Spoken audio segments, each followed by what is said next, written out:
আসসালামু আলাইকুম। আপনারা একটা ভিডিও দেখলেন, জামাতে ইসলামের কিছু বট বাহিনী ওনারা আন্দোলন করতেছে, আন্তর্জাতিক একটা ইস্যু নিয়ে। ওনারা বাংলাদেশে ওনারা স্লোগান দিতেছে যে ইরানে হামলা কেন, জবাব দেও বিএনপি, জবাব দেও তারেক জিয়া। একবার ভাবুন, আন্তর্জাতিক একটা ইস্যু নিয়ে বাংলাদেশে আন্দোলন করে বিএনপির কাছে জবাব চাচ্ছে। ওনারা কিন্তু একবারও বলে নাই যে জবাব দাও আমেরিকা। একবার ভেবে দেখুন, এই জামাত শিবির, এই বট বাহিনী, এই রাজাকারের বাচ্চারা বাংলাদেশটাকে সুষ্ঠুভাবে চলতে দিবে না। ওনারা সুস্থভাবে কোনো দিন এই বাংলাদেশকে চলতে দিব না।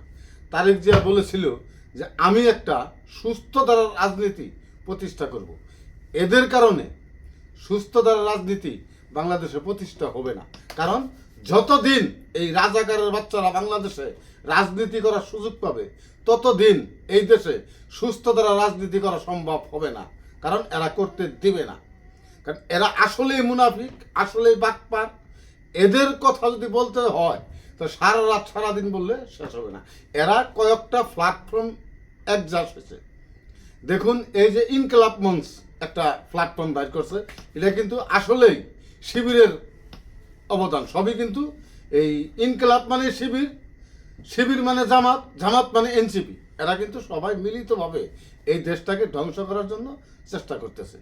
যতদিন এই জামাতে ইসলাম বাংলাদেশে রাজনীতি করার সুযোগ পাবে, ততদিন এই দেশে সুস্থ ধারার কোনো রাজনীতি হবে না।